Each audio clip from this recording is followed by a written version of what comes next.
ये है one piece के 10 ऐसे क्वेश्चंस जो फैंस के दिमाग में है एगर आर्क के बाद में। वन पीस के कई आर्क्स काफ़ी ज़्यादा कंपेलिंग और एंटरटेनिंग है, लेकिन एगर आर्क में मास्टर क्लास बन गया जो एपिक एक्शन और प्रोफाउंड स्टोरी टेलिंग का परफेक्ट ब्लेंड है। ये वन पीस का रिसेंट खत्म हुआ आर्क है, लेकिन आर्क के खत्म होने के बाद भी फैंस के दिमाग में बहुत सारे सवाल छोड़ दिए हैं, जैसे कि लॉ का करंट स्टेटस क्या है। इस आर्क ने पुरानी कई मिस्ट्रीज सॉल्व तो कर दी, लेकिन अपने खुद की नई मिस्ट्रीज भी इंट्रोड्यूस कर दी, जो फैंस के लिए एक वर्ल्ड भर देती है। फैंस अब सोच रहे हैं कि आगे स्टोरी कैसे अनफोल्ड होगी, जैसे कि ब्लैक बियर का नेक्स्ट स्टेप क्या होगा, वो ये आर्क में सवाल का जवाब नहीं मिलता। ओवरऑल एगेड आर्किंग मास्टरपीस है, जो स्टोरी को और ज़्यादा इंट्रीगिंग बना देता है, लेकिन इसके साथ साथ कई सवाल भी उठा देता है जो स्टोरी के एंड से पहले सॉल्व होने चाहिए। नंबर 10 पे क्या है, इमो बहुत ज़्यादा बोल्ड हो जाएगा जब उसका पास्ट रिवील होने वाला है। इमो वन पीस का फाइनल विलन है, जो सीक्रेटली वर्ल्ड गवर्नमेंट को कंट्रोल करता है। भले ही वर्ल्ड गवर्नमेंट एक सूडो डेमोक्रेसी लगती हो, लेकिन असल में इसे एक अकेला इंसान रूल करता है। इमो का अपीयरेंस और वॉइस हमेशा से मिस्टीरियस और एम्बिगुअस रहा है, लेकिन उसकी पावर्स बहुत ज़्यादा है। विवी के बाप ने जब गोरोसिस से फॉरबिडन क्वेश्चन पूछे, जिसके बाद इमो ने अपना अपीयरेंस कैजुअली दे दिया। इमो ने डायरेक्टली कोबरा के क्वेश्चंस का जवाब तो नहीं दिया, लेकिन ये जरूर रिवील कर दिया कि उसके एंसेस्टर्स का वर्ल्ड सेंचुरी में एक रोल था।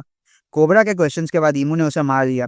इस इंसिडेंट के बाद फैंस ये स्पेकुलेट कर रहे हैं कि क्या इमो अब और ज़्यादा बोल्ड हो जाएगा अपने फ्यूचर प्लान्स में, या अपने आप को छुपाने की कोशिश करेगा।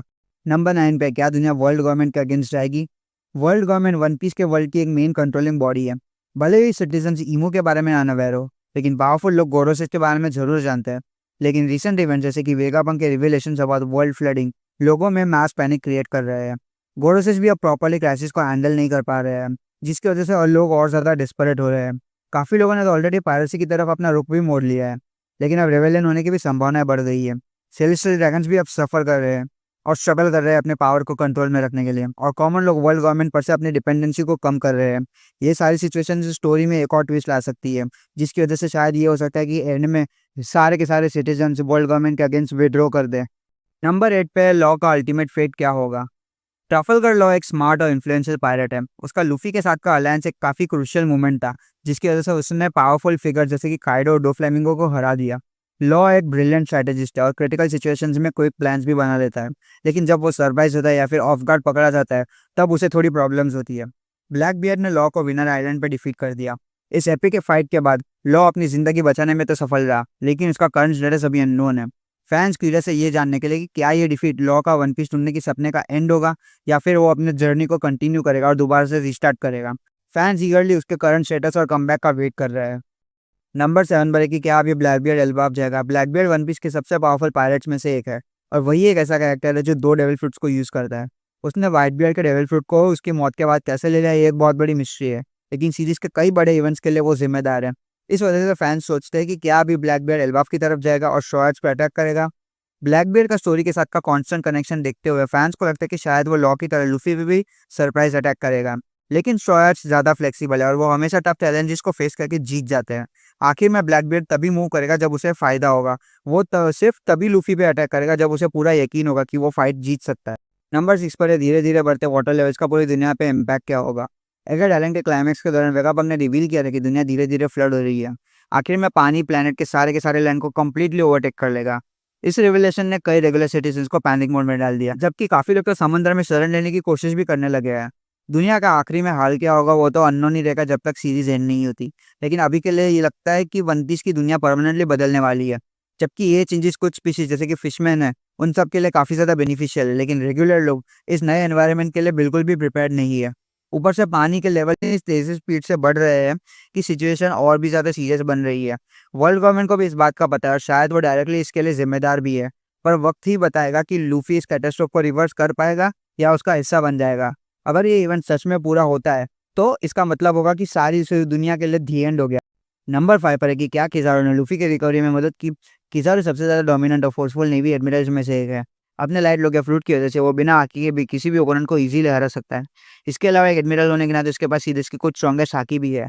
लेकिन नए एम्पावर मंकी डी लूफी के साथ उसके फाइट में उसे काफ़ी ज़्यादा दिक्कत हो रही थी। चाहे उसके रेजर्स कितने ज़्यादा पावरफुल क्यों ना हो, वो गियर फाइव के अपसेट अटैक्स का मुकाबला ही नहीं कर पाता। पर एक रीसेंट रिविलेशन ये इम्प्लाई करता है कि शायद किज़ारू ने लूफी के खिलाफ अपने फुल पावर्स को कभी यूज़ ही नहीं किया।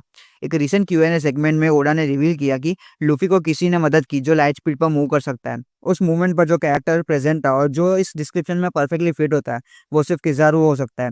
इस रिविलेशन के बहुत बड़े इंप्लीकेशंस हो सकते हैं और फैंस को भी इस रिवलेशन ने ये सोचने पे मजबूर कर दिया कि क्या किज़ारू सच में लूफी की मदद कर रहा है। अगर ऐसा है तो ये डबल क्रॉस किज़ारू के कैरेक्टर और ओवरऑल स्टोरी के लिए काफ़ी ज़्यादा सिग्निफिकेंट हो सकता है। नंबर 4 पर है कि बाकी के वेगापंक्स का क्या हुआ। अपने अल्टीमेट जर्नी में जिसमें वेगापंक यूनिवर्स के सारे पॉसिबल नॉलेज को हासिल करना चाहता है, वो अपने अलग-अलग वर्जन्स क्रिएट करता है। हर वर्जन एक अलग पर्सनैलिटी ट्रेट पे बेस्ड होता है, इंडिपेंडेंट थॉट्स रखने में कैपेबल और वेगापंक के जायंट सैटेलाइट ब्रेन को कंट्रीब्यूट भी करते हैं।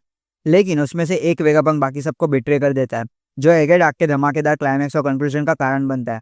ओरिजिनल वेगापंक इस इंटरैक्शन को सर्वाइव नहीं कर पाता, लेकिन उसके कुछ क्लोन्स वेदरिया की तरफ निकल पड़ते हैं। ये कैरेक्टर स्टोरी के लिए इतने ज़्यादा इंपॉर्टेंट है कि उन्हें परमानेंटली हटा देना पॉसिबल ही नहीं है। वेगापंक शायद अभी ऐसे एलाइज ढूंढेंगे जो लूफी को फाइनल कन्फ्रंटेशन में मदद करेंगे।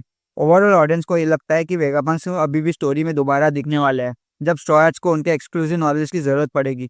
फिर भी काफ़ी फैंस ओरिजिनल वेगापंक की डेथ से काफ़ी ज़्यादा सैड है। नंबर 3 पर है कि इमू ने सेन सैटर्न को इतने दूर से मारा कैसे। जब सेन सैटर्न स्ट्रॉयर्स को रोक नहीं पाता तो वो अपने फेलो नेवी सोल्जर्स को डांटना शुरू कर देता है। लेकिन तभी एक मिस्टीरियस और फोर बोरिंग ग्लो उसे घेर लेता है। वो एक अननोन फोर्स से अपनी जिंदगी की भीख मांगने लगता है, जबकि वो अपने सारे सोल्जर्स के सामने रैपिडली एजिंग का शिकार हो जाता है। वो इतना बुरा हो जाता है कि वो सिर्फ हड्डियों का ढेर बन के रह जाता है। बाद में रिवील होता है कि सेन सैटर्न की मौत के पीछे इमू का हाथ था। ये सिंपल इंटरेक्शन से काफ़ी ज़्यादा बड़े रैमिफिकेशंस हो सकते हैं। लेकिन अभी भी काफ़ी फैंस ये जानने के लिए क्यूरियस है कि इमू ने सेन सैटर्न को इतनी दूरी के बावजूद भी मारा कैसे। शायद इमू के पावर्स का कुछ कनेक्शन है गोरो से इसके बाकी के मेंबर्स के साथ। इमू शायद उन लोगों को पावर्स दे सकता है जिन्हें वो वर्दी समझता है, और उन्हें पनिश कर सकता है जब वो उन पावर्स को मिसयूज करे। वैसे भी सैटर्न की डेथ का किसी भी फैन ने कोई शौक नहीं मनाया है और काफ़ी लोग तो खुश। नंबर 2 पर है फिगरलैंड गार्लिंग कितना ज़्यादा पावरफुल है। फिगरलैंड गार्लिंग वर्ल्ड गवर्नमेंट के सबसे मिस्टीरियस कैरेक्टर्स में से एक है। हालांकि उसका इंट्रोडक्शन अभी रिसेंटली हुआ है, लेकिन वो गवर्नमेंट में कहानी शुरू होने के पहले से एक पिवटल रोल प्ले करते आ रहा है।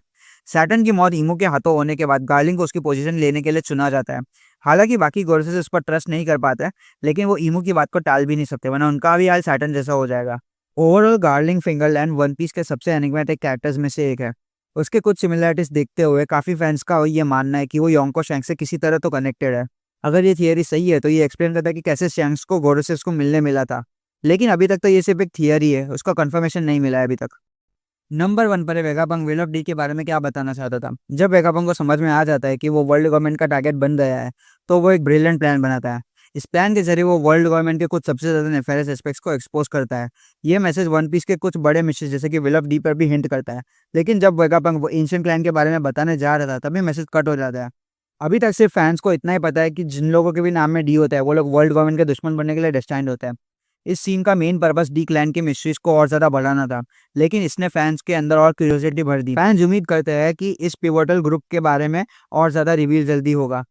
डी क्लैन वन पीस के सबसे ज़्यादा इंपॉर्टेंट मिस्ट्रीज में से एक है, लेकिन लगता है कि जैसे ही इस इन्फॉर्मेशन का पूरा राज खुलेगा, सीरीज अपने एंड की तरफ बढ़ने लगेगी।